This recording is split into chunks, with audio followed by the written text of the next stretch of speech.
ജെയ്ഷെ മുഹമ്മദ് തലവൻ മസൂദ് അസർ മരിച്ചതായി സംശയം. CNN ന്യൂസ് 18 ചാനലാണ് രഹസ്യാന്വേഷണ വൃത്തങ്ങളെ ഉദ്ധരിച്ച് ഇക്കാര്യം ആദ്യം റിപ്പോർട്ട് ചെയ്തത്. വൃക്കയെയും കരളിനെയും ബാധിച്ച രോഗം കാരണം അവശനായ മസൂദ് അസർ റാവൽപിണ്ടിയിലെ സൈനിക ആശുപത്രിയിൽ ചികിത്സയിലായിരുന്നുവെന്ന് റിപ്പോർട്ടുകൾ ഉണ്ടായിരുന്നു. പുൽവാമ ഭീകരാക്രമണത്തെ തുടർന്ന് മസൂദ് അസറിനും ജെയ്ഷെ മുഹമ്മദ് ഭീകരർക്കുമെതിരെ കർശന നടപടിയെടുക്കാൻ ഇന്ത്യ സമ്മർദ്ദം ചെലുത്തുന്നതിനിടെയാണ് സ്ഥിരീകരിക്കാത്ത റിപ്പോർട്ടുകൾ പുറത്തുവരുന്നത്. പാക് വിദേശകാര്യമന്ത്രി SM ഖുറേഷിയുടെ പ്രസ്താവനയ്ക്ക് പിന്നാലെ തന്നെ മസൂദ് എവിടെയെന്ന അഭ്യൂഹങ്ങൾ സജീവമായിരുന്നു. മസൂദ് മരിച്ചിട്ടുണ്ടോ എന്ന് സ്വതന്ത്രമായി സ്ഥിരീകരിക്കപ്പെടേണ്ടതുണ്ടെന്നാണ് സർക്കാർ വൃത്തങ്ങളുടെ വിലയിരുത്തൽ. ഇന്ത്യ മസൂദിനെ വിട്ടുനൽകാൻ ആവശ്യപ്പെടുമ്പോൾ ഇത്തരം വിവരങ്ങൾ പ്രചരിപ്പിച്ച് പാകിസ്ഥാൻ ഐക്യരാഷ്ട്ര സുരക്ഷാ കൌൺസിൽ ആഗോള ഭീകരനായി പ്രഖ്യാപിക്കാനുള്ള സാധ്യത മുന്നിൽ കണ്ടാകാം പ്രചാരണമെന്നും സംശയമുണ്ട്. പാകിസ്ഥാൻ ഔദ്യോഗികമായി സ്ഥിരീകരിച്ചാലും ശവസംസ്കാരം നടന്നതിന്റെ രഹസ്യാന്വേഷണ വിവരങ്ങൾ ലഭിച്ചാലേ ഇത് ഉറപ്പാക്കാൻ കഴിയൂ. മസൂദിനെ ആഗോള ഭീകരനായി പ്രഖ്യാപിക്കണമെന്നാവശ്യപ്പെട്ട് ഫ്രാൻസ്, ബ്രിട്ടൻ, അമേരിക്ക എന്നീ രാജ്യങ്ങൾ നൽകിയ പ്രമേയം ഐക്യരാഷ്ട്ര സുരക്ഷാ കൌൺസിലിന്റെ പരിഗണനയിലാണ്. മസൂദ് മരിച്ചാൽ തന്നെ ജെയ്ഷെ മുഹമ്മദിനെതിരായ ഇന്ത്യയുടെ നടപടികളിൽ ഒരു മാറ്റവും ഉണ്ടാകില്ല. സഹോദരന്മാരായ റൌഫ്, ഇബ്രാഹിം എന്നിവരടക്കമുള്ളവർക്കെതിരെ നടപടി ആവശ്യപ്പെട്ട് രാജ്യാന്തര വേദികളിൽ സമ്മർദ്ദം തുടരും. News 18 Delhi. Wing commander Abhinandan Varthaman വാരിയെല്ലിനും നട്ടെല്ലിനും പരിക്കുള്ളതായി വൈദ്യപരിശോധനകളിൽ തെളിഞ്ഞു. എന്നാൽ ഈ പരിക്കുകൾ ഗുരുതരമല്ല. വാരിയെല്ലിലെ പരിക്ക് ജനക്കൂട്ടത്തിന്റെ ആക്രമണത്തിലേറ്റതാകാമെന്നാണ് ഡോക്ടർമാരുടെ നിഗമനം. നട്ടെല്ലിലെ പരിക്ക് വിമാനത്തിൽ നിന്ന് പാരച്യൂട്ടിൽ ചാടിയപ്പോൾ സംഭവിച്ചതെന്നും കരുതപ്പെടുന്നു. അപകടകരമായ വസ്തുക്കളൊന്നും അഭിനന്ദൻ വർദ്ധമാന്റെ ശരീരത്തിലില്ലെന്നും സ്കാനിംഗിൽ തെളിഞ്ഞു. വിശദമായ വൈദ്യപരിശോധനകൾ തുടരുകയാണ്. ബാലാകോട്ടിൽ ഇന്ത്യ നടത്തിയ ആക്രമണത്തിന് കൂടുതൽ സ്ഥിരീകരണവുമായി ജെയ്ഷെ മുഹമ്മദ് നേതാക്കളുടെ ശബ്ദരേഖ. ഹന്ദ്വാരയിൽ 3 ദിവസമായി നടക്കുന്ന ഏറ്റുമുട്ടലിൽ 2 ഭീകരരെ സൈന്യം വധിച്ചു. കൊല്ലപ്പെട്ട സുരക്ഷാ ഉദ്യോഗസ്ഥരുടെ എണ്ണം 5ആയി. സംഘർഷത്തെ തുടർന്ന് നിർത്തിവച്ചിരുന്ന ഡൽഹിയിൽ നിന്ന് ലഹോറിലേക്കുള്ള സംധോധ എക്സ്പ്രസ് സർവീസ് ഇന്ന് പുനരാരംഭിക്കും. ബാലാകോട്ടിലെ ഭീകര പരിശീലന കേന്ദ്രത്തിൽ നടന്ന ഇന്ത്യൻ ആക്രമണം ജെയ്ഷെ മുഹമ്മദ് ഭീകരർ സ്ഥിരീകരിക്കുന്ന വിശദമായ ശബ്ദരേഖയാണ് പുറത്തുവന്നത്. മസൂദ് അസറിന്റെ സഹോദരൻ മുഫ്തി അബ്ദുൾ റൌഫ് അസർ പങ്കെടുത്ത പെഷാവറിലെ ചടങ്ങിന്റെ ശബ്ദരേഖയിൽ ആക്രമണത്തെ അപലപിക്കുന്നു. എന്നാൽ എത്ര പേർ മരിച്ചുവെന്ന് പറയുന്നില്ല. ഇന്ത്യൻ പൈലറ്റ് അഭിനന്ദനെ വിട്ടയച്ചത് പാക് സർക്കാരിന് നാണക്കേടായി. പാക് സർക്കാർ കശ്മീരിലെ ജിഹാദിൽ പങ്കെടുക്കണമെന്നും ശബ്ദരേഖയിലുണ്ട്. 3 ദിവസമായി ഹന്ദ്വാരയിലെ ബാബാഗുണ്ടിൽ തുടരുന്ന ഏറ്റുമുട്ടലിലാണ് 2 ഭീകരരെ സൈന്യം വകവരുത്തിയത്. ഏറ്റുമുട്ടലിൽ പരിക്കേറ്റ ഒരു CRPF ജവാൻ കൂടി കൊല്ലപ്പെട്ടതോടെ മരിച്ച സുരക്ഷാ ഉദ്യോഗസ്ഥരുടെ എണ്ണം 5ആയി. രൂക്ഷമായ ഷെല്ലാക്രമണവും ഏറ്റുമുട്ടലും നടക്കുന്ന പൂഞ്ച്, രജോരി ജില്ലകളിൽ 1 മാസത്തിനകം 200 വീതം സൈനിക ബങ്കറുകൾ നിർമ്മിക്കാൻ കേന്ദ്ര സർക്കാർ തീരുമാനിച്ചു. ന്യൂസ് 18 ഡൽഹി. ബാലാകോട്ട് വ്യോമാക്രമണത്തെ ചൊല്ലി രാഷ്ട്രീയ യുദ്ധം. ബീഹാറിലെ പട്നയിൽ NDA റാലിയിൽ പ്രധാനമന്ത്രി നരേന്ദ്രമോദി കോൺഗ്രസിനെതിരെ ആഞ്ഞടിച്ചു. കോൺഗ്രസ് വ്യോമാക്രമണത്തിന് തെളിവ് ചോദിക്കുന്നത് ശത്രുവിനെ സഹായിക്കാനാണെന്ന് മോദി ആരോപിച്ചു. അതേസമയം വ്യോമാക്രമണത്തിന്റെ ഫലത്തെക്കുറിച്ച് മോദിക്ക് തന്നെ ഉറപ്പില്ലെന്ന് കോൺഗ്രസ് കുറ്റപ്പെടുത്തി. അതിർത്തി സംഘർഷം അയഞ്ഞപ്പോൾ മുറുകുന്നത് രാഷ്ട്രീയ യുദ്ധം. ബാലക്കോട്ട് വ്യോമാക്രമണത്തെ ചൊല്ലിയുള്ള കോൺഗ്രസ് വിമർശനങ്ങൾക്ക് പ്രധാനമന്ത്രി നരേന്ദ്രമോദി കടുത്ത മറുപടിയാണ് നൽകിയത്. കോൺഗ്രസ് പാകിസ്ഥാനെ സന്തോഷിപ്പിക്കാൻ ശ്രമിക്കുകയാണെന്ന് മോദി പറഞ്ഞു. രാജ്യം ഒറ്റക്കെട്ടായി സൈന്യത്തിനൊപ്പം നിൽക്കുമ്പോൾ കേന്ദ്ര സർക്കാരിനെതിരെ പ്രമേയം പാസാക്കാനാണ് പ്രതിപക്ഷ പാർട്ടികൾ ശ്രമിച്ചതെന്നും പ്രധാനമന്ത്രി കുറ്റപ്പെടുത്തി. സഹയോഗി ദളോं से जानना चाहता हूं कि आखिर वो क्यों हमारे वीर जवानों का मनोबल तोड़ने में लगे हैं. आखिर क्यों कांग्रेस के नेता, उसके सहयोगी दलों के नेता ऐसे बयान दे रहे हैं जिससे देश के विरोधियों को फायदा हो रहा है. മോദിയെ രൂക്ഷമായി വിമർശിച്ച് രാഹുൽ ഗാന്ധി രംഗത്തെത്തി. സൈനികരുടെ ജീവൻ അപകടപ്പെടുത്താൻ പ്രധാനമന്ത്രിക്ക് നാണമില്ലേയെന്ന് രാഹുൽ ട്വിറ്ററിലൂടെ ചോദിച്ചു. ഇസ്ലാമിക രാജ്യങ്ങളുടെ സമ്മേളനത്തിൽ BJP സർക്കാർ ദേശീയ താൽപര്യത്തെ വിറ്റുവെന്ന് കോൺഗ്രസ് വക്താവ് മനീഷ് തിവാരി ആരോപിച്ചു. What happened in Abu Dhabi is extremely disturbing for India and every citizen of this country. Is this your diplomatic achievement? That you got India labeled as a terrorist state? കശ്മീരിലെ ഭീകരാക്രമണങ്ങൾക്ക് ശേഷം രാജ്യം ഭീതിയിലാണെന്നും പ്രധാനമന്ത്രി പരാജയം മറയ്ക്കാനുള്ള ശ്രമത്തിലാണെന്നും BSP നേതാവ് മായാവതി പറഞ്ഞു. वे खासकर प्रधानमंत्री श्री नरेंद्र मोदी जिस प्रकार से अपनी सरकार की कमियों व विफलताओं पर पर्दा डालने की पूरी कोशिश में लगे हुए हैं, तो ये सब देश की आम जनता से छिपा नहीं. News desk news 18. ഉഭയകക്ഷി യോഗത്തിലും തീരുമാനമായില്ല.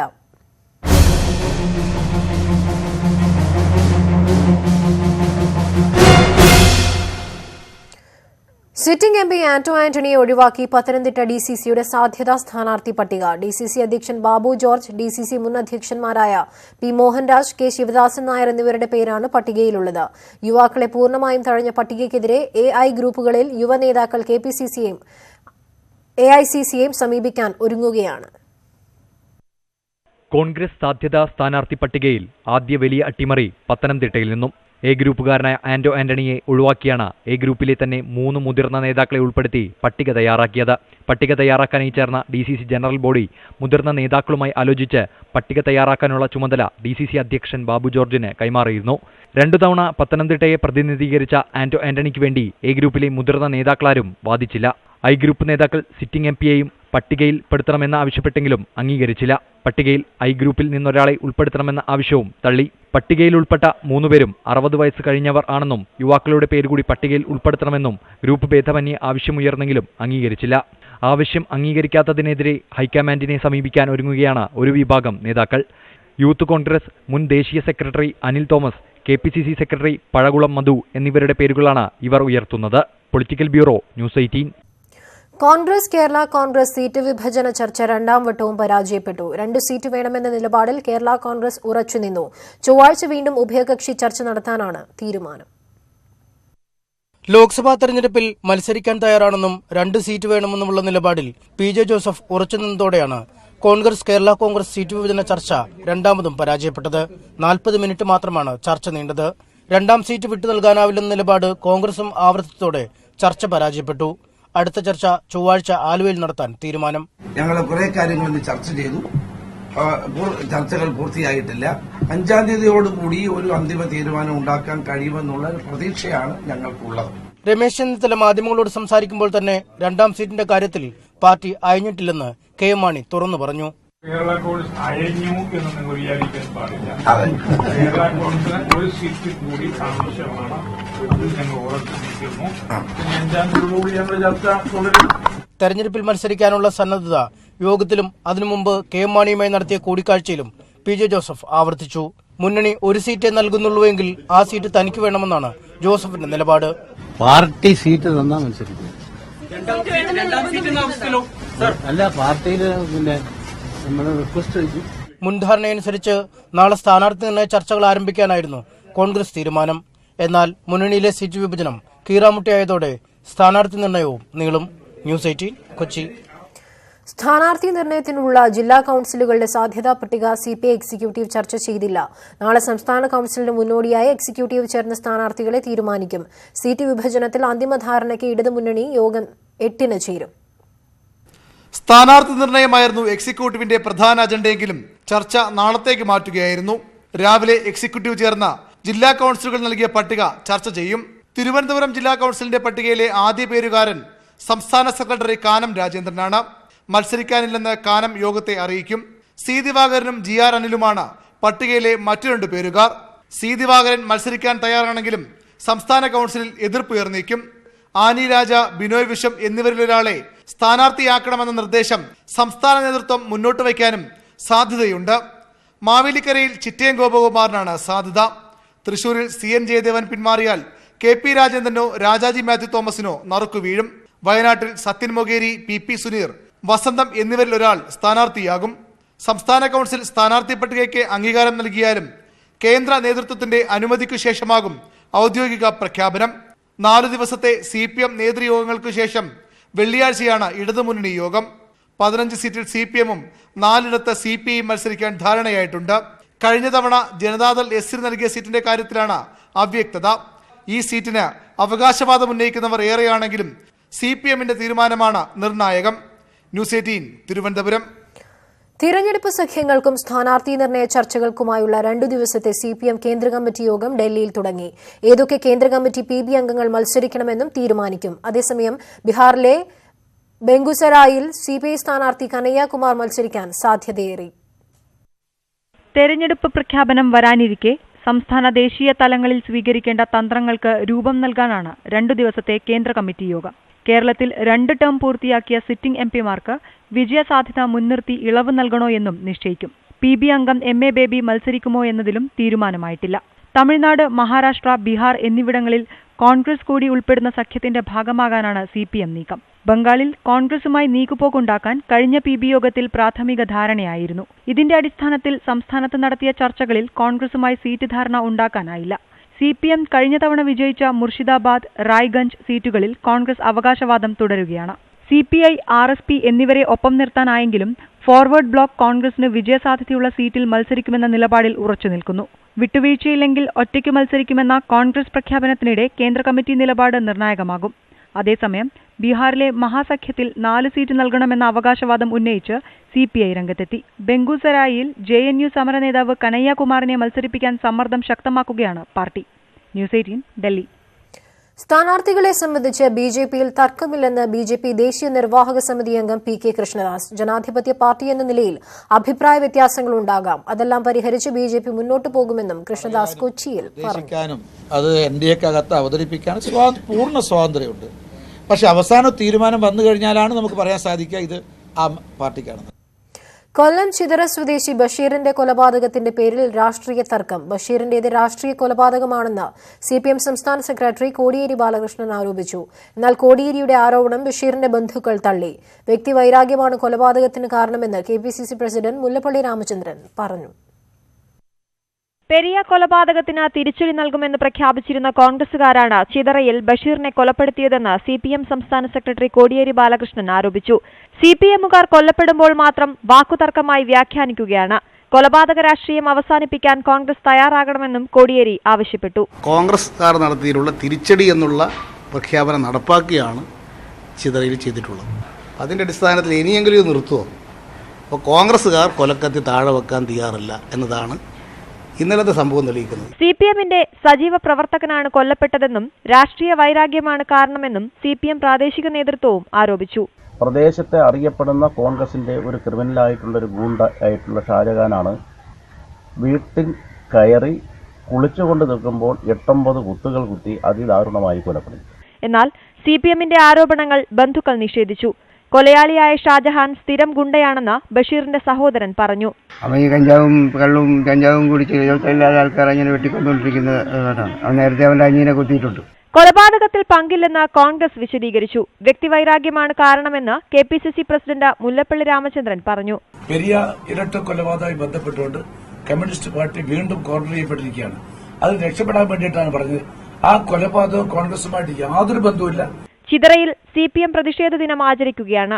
പോലീസ് കസ്റ്റഡിയിലുള്ള കോൺഗ്രസ് പ്രവർത്തകൻ ഷാജഹാന്റെ അറസ്റ്റ് രേഖപ്പെടുത്തി. News desk news 18. ചവറയിൽ ITI വിദ്യാർത്ഥി മർദ്ദനത്തിനിരയായി കൊല്ലപ്പെട്ട കേസിൽ പ്രതികളുടെ അറസ്റ്റ് വൈകുന്നു. കേസിലെ പ്രധാന പ്രതി സരസൻ ഉൾപ്പെടെ 5 പേരെയാണ് ഇനി അറസ്റ്റ് ചെയ്യാനുള്ളത്. പ്രതികളെ CPM സംരക്ഷിക്കുന്നുവെന്ന് കൊല്ലപ്പെട്ട രഞ്ജിത്തിന്റെ അച്ഛൻ ആരോപിക്കുന്നു. രഞ്ജിത്തിന്റെ കൊലപാതകത്തിൽ ഇതുവരെ ഒരു പ്രതിയെ മാത്രമാണ് പോലീസ് അറസ്റ്റ് ചെയ്തത്. ജില്ലാ ജയിലിൽ വാർഡനായിരുന്ന വിനീതാണ് ജുഡീഷ്യൽ കസ്റ്റഡിയിൽ കഴിയുന്ന ഏക പ്രതി. രഞ്ജിത്തിനെ മർദ്ദിക്കാൻ ഒപ്പമുണ്ടായിരുന്ന മറ്റ് 5 പ്രതികൾ ഒളിവിലാണെന്നാണ് പോലീസ് ഭാഷ്യം. എന്നാൽ CPM പ്രതികളെ സംരക്ഷിക്കുന്നുവെന്ന് രഞ്ജിത്തിന്റെ അച്ഛൻ ആരോപിക്കുന്നു. കണ്ടാൽ അറിയാവുന്ന 2-3 പേരുണ്ടായിരുന്നു. അവരെ ആരെയും പിടിച്ചിട്ടില്ല. വിനീതിനെ മാത്രമേ പിടിച്ചിട്ടുള്ളൂ. പോലീസിന്റെ അന്വേഷണം കാര്യക്ഷമമായിട്ടല്ല. ഇപ്പോഴും അത് നമുക്ക് അത്രയും ശക്തമായിട്ടല്ലെന്നാണ് തോന്നുന്നത്. ഈ സരസംപിള്ളയൊക്കെ എന്ന് പറയുമ്പം പാർട്ടി ഇനത്തിലുള്ള വകുപ്പാണല്ലോ എന്നാണ് എൻ്റെ ഒരു ഇത്. അറസ്റ്റിലായതിനു പിന്നാലെ വിനീതിനെ ജയിൽ വാർഡൻ സ്ഥാനത്ത് നിന്ന് സസ്പെൻഡ് ചെയ്തിരുന്നു. വിനീതിനെ 14 ദിവസത്തേക്ക് ചവറ മജിസ്ട്രേറ്റ് കോടതി ഇന്നലെ റിമാൻഡ് ചെയ്തിട്ടുണ്ട്. വ്യക്തിവിരോധത്തെ തുടർന്ന് ജില്ലാ ജയിൽ വാർഡനായ വിനീതിന്റെ നേതൃത്വത്തിലുള്ള 6 അംഗ സംഘം വീട്ടിലെത്തി രഞ്ജിത്തിനെ മർദ്ദിക്കുകയായിരുന്നു. തലക്കേറ്റ അടിയെ തുടർന്നുണ്ടായ രക്തസ്രാവമാണ് മരണകാരണമെന്നാണ് പോസ്റ്റ്മോർട്ടം റിപ്പോർട്ട്. ന്യൂസ് 18 കൊല്ലം. മഹാനഗരം മാലിന്യനഗരം.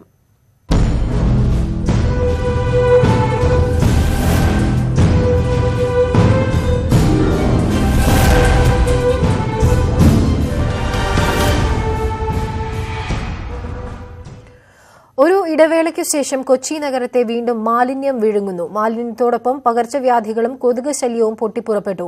ഒരു പതിറ്റാണ്ട് മുൻപ് ആരംഭിച്ച ബ്രഹ്മപുരത്തെ മാലിന്യ സംസ്കരണ കേന്ദ്രം ഇപ്പോഴും നിർമ്മാണം പൂർത്തിയാകാതെ കിടക്കുന്നു.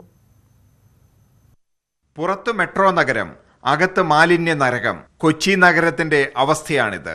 കഴിഞ്ഞ ദിവസം ബ്രഹ്മപുരത്തെ മാലിന്യ കൂമ്പാരത്തിന് തീപിടിച്ച് നഗരം മുഴുവൻ പുക പടർന്നതോടെയാണ് പ്രശ്നം വീണ്ടും സജീവമായത്. പ്ലാസ്റ്റിക്കിനും ജൈവമാലിന്യങ്ങൾക്കും പിടിച്ച് തീയണയ്ക്കാൻ 3 ദിവസമെടുത്തു. പുക ശ്വസിച്ച് ശ്വാസം മുട്ടിയ പ്രദേശവാസികൾ പ്രതിഷേധവുമായി ഇറങ്ങിയതോടെ നഗരത്തിലെ മാലിന്യ നീക്കം നിലച്ചു. ഇതോടെ പ്ലാസ്റ്റിക് കവറുകളിൽ മാലിന്യം നിറച്ച് വഴിയോരത്ത് നിക്ഷേപിക്കാൻ തുടങ്ങി. മൂക്കുപൊത്താതെ നഗരത്തിൽ നടക്കാൻ കഴിയാത്ത അവസ്ഥ.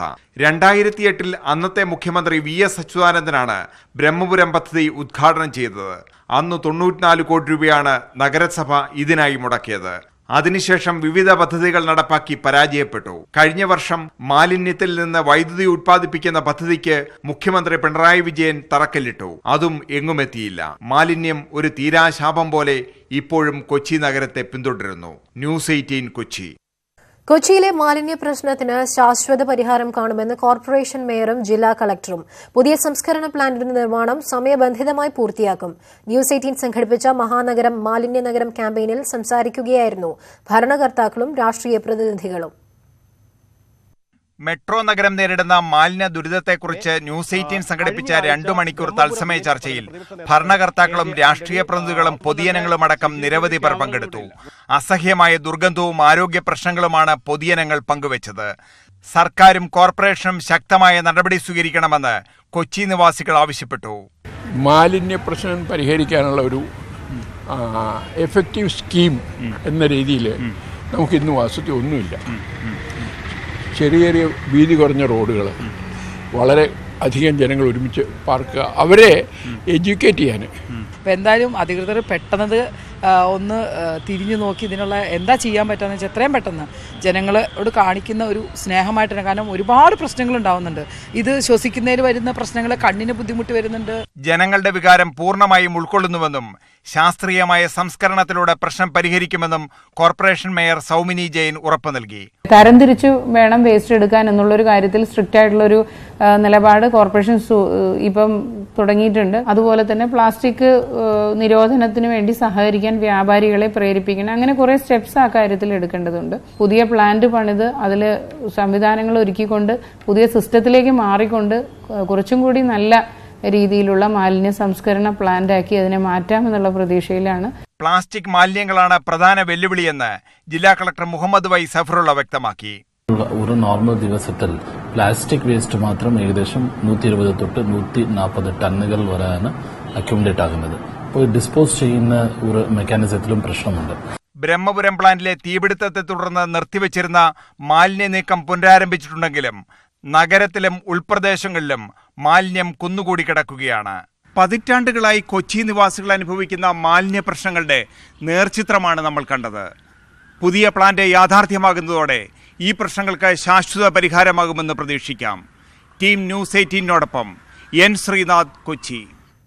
VT ബൽറാമിനെ തള്ളി വീണ്ടും KPCC president Mullappally Ramachandran. Social media ആക്രമണത്തെ അർഹിക്കുന്ന അവജ്ഞയോടെ തള്ളിക്കളയുന്നുവെന്ന് മുല്ലപ്പള്ളി പറഞ്ഞു. ജനപ്രതിനിധി എന്ന നിലയിലും കോൺഗ്രസ് നേതാവ് എന്ന നിലയിലും ചുമതലകൾ നിറവേറ്റിയ ശേഷമാണ് സോഷ്യൽ മീഡിയയിൽ എഴുതുന്നത് എന്നായിരുന്നു ബൽറാമിന്റെ പ്രതികരണം. ബാലറാമിന് ടാലന്റ് ഉണ്ടോ എന്ന് വെച്ചാൽ ഉണ്ട്, ബ്രില്യൻ്റ് ആണെന്ന് വെച്ചാൽ ബ്രില്യൻ്റ് ആണ്. പക്ഷെ അത് മാത്രം പോരല്ലോ. ഞാൻ KPCC പ്രസിഡന്റായി ചാർജ് എടുത്തപ്പോൾ തന്നെ പാലക്കാട് പോയപ്പോൾ തന്നെ ഞാൻ കണ്ടിരുന്നു. ഞാൻ പേഴ്സണൽ ടോക്കിൽ തന്നെ ഞാൻ പറഞ്ഞിരിക്കുന്നു, Balram you must restrain your self, കുറച്ചൊരു നിയന്ത്രണം വേണം.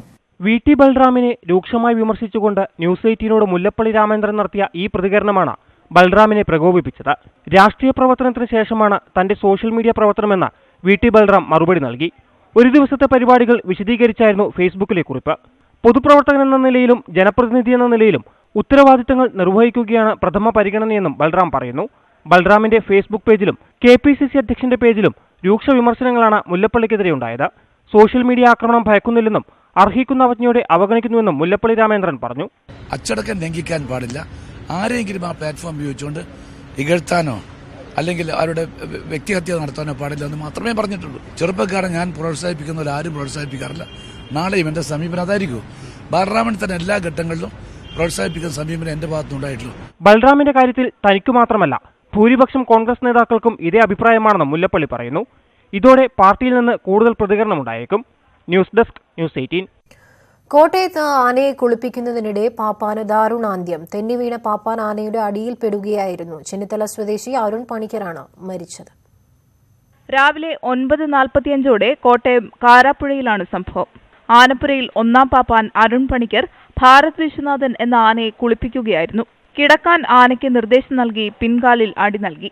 അടിയേറ്റ ആന ഇടതുവശത്തേക്ക് വീഴുകയായിരുന്നു. പാപ്പാൻ ആനയ്ക്കടിയിൽ കുടുങ്ങി. ഉടൻ രണ്ടാം പാപ്പാനെത്തി അരുൺ പണിക്കരെ രക്ഷിക്കാൻ ശ്രമിച്ചു. ഉടൻ ആശുപത്രിയിൽ എത്തിച്ചുവെങ്കിലും രക്ഷിക്കാനായില്ല.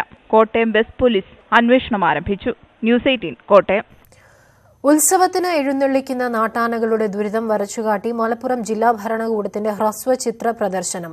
സംഗീത അയ്യർ സംവിധാനം ചെയ്ത ഗോഡ്സ് ഇൻ ഷാക്കിൾസ് ആണ് നാട്ടാനകൾ നേരിടുന്ന ക്രൂരതയുടെ നേർക്കാഴ്ചയായത്. ദൈവത്തിന്റെ സ്വന്തം നാട്ടിൽ ദൈവങ്ങളുടെ കോലങ്ങൾ ശിരസിലേറ്റുന്ന ആനകൾക്ക് താരപരിവേഷമാണ്.